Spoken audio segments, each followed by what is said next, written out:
UFC 260 is officially in the books, and we have a new heavyweight champion in Francis Ngannou, who steps up to take on Stipe Miocic once again in a rematch of their previous fight. But this time Ngannou came out on top with a spectacular second round TKO, and I'm here to break it all down and tell you exactly what happened.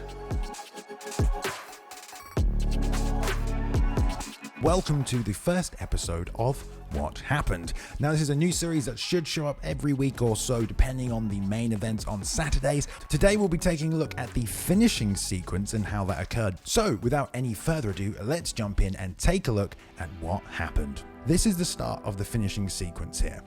Something that Ngannou was doing a lot through this fight. Lots of feints, but he was also level changing a lot. Level changed multiple times. So, first of all, Ngannou level changes. Stipe doesn't bite on it at all. Just stays there, stays, and he starts patient.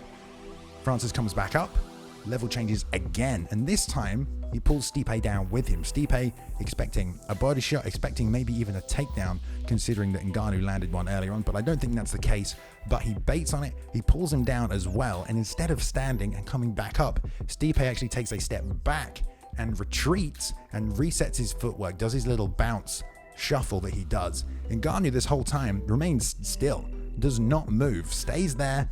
Stipe retreats and creates a bigger space between them, then steps off to the right hand side, and that just creates this perfect angle for this right hand from Ngannou. The space between them has been increased, so it comes in here, leans, puts his whole body and extends into it. Look at the extension here from Ngannou. Entire length of his reach, and it's right on the end of the punch, and the only reason is because of that is because of the space that's been created by that double fake that got Stipe to bite, bounce back out, reset his footwork, and the right hand comes right over the top. You'll see here the reason why the left hand lands. The other hands, the straight punches down the middle, they crowd Stipe, they cover his vision. His eyes are closed, but he has his right hand up because he's expecting that left hook, as you would do from Ngannou, at least previous Ngannou. But that is not the case. The left hand comes right up the middle here, and you can see in this frame, his eyes are closed, and now he opens them, but it's too late. It's right up the middle beautifully from Ngannou. What a great line of extension, and Stipe just didn't see it coming, just didn't see the punch at all. Cracks him clean. He gets rocked, and they fall back to this position against the cage.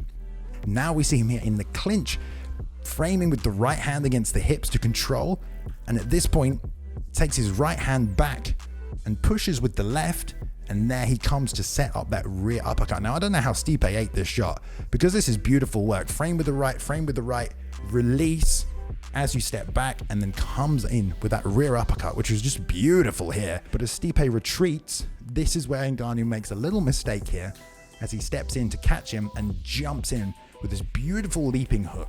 Now he's a long guy. He's got a full extension on that lead hook. He believes in it, but this is where Stipe has caught so many people. He caught Verdum this way as well, just stepping in, chasing Stipe. When he fades back with that right hand, he does exactly that right here as well. That is Ngannou missing the lead hook, now just squared on in front of Stipe, and that right hand comes right over the top and drills him right in the face. So after taking this shot, Ngannou has two options here. He can continue to push forward and try and chase the hurt Stipe, and he may have done that previously, but what he does instead actually shows, another continual evolution of his game.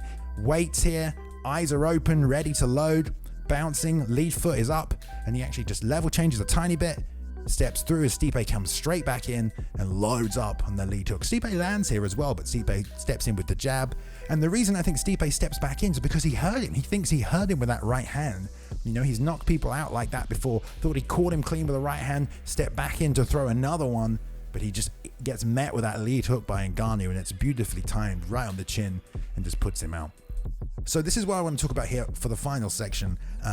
Why that punch did a lot of damage for Ngannou here. And this is right as the right hand lands. So Stipe's just landed that right hand over the top. Ngannou is here with his left. So he stepped in with a left here, and that left actually does tag Stipe right here. Catches him under the arm, not to do damage, but the momentum pushes Stipe back. So you'll see the left hand digging in here.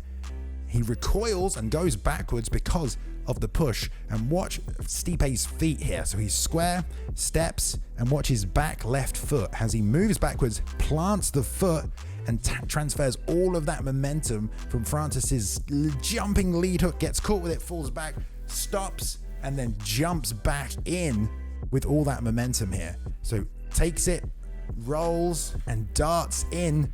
It's a continuous motion, transfers momentum straight back towards Ngannou, but just gets met with the left hook on the way in, right on the chin, right there. I mean, that is devastating. Not only did you eat the hook moving forward, but you got pushed backwards, you based, took it, came straight back in, and then take that elite hook right on the chin there. So wow. I mean, he came back in because he thought obviously that he'd hurt him, but using that momentum to transfer straight back in and getting caught, that's going to be a lot of damage on that hook right there, especially from just a based out Ngannou. Look at him sat in his stance, perfect hook.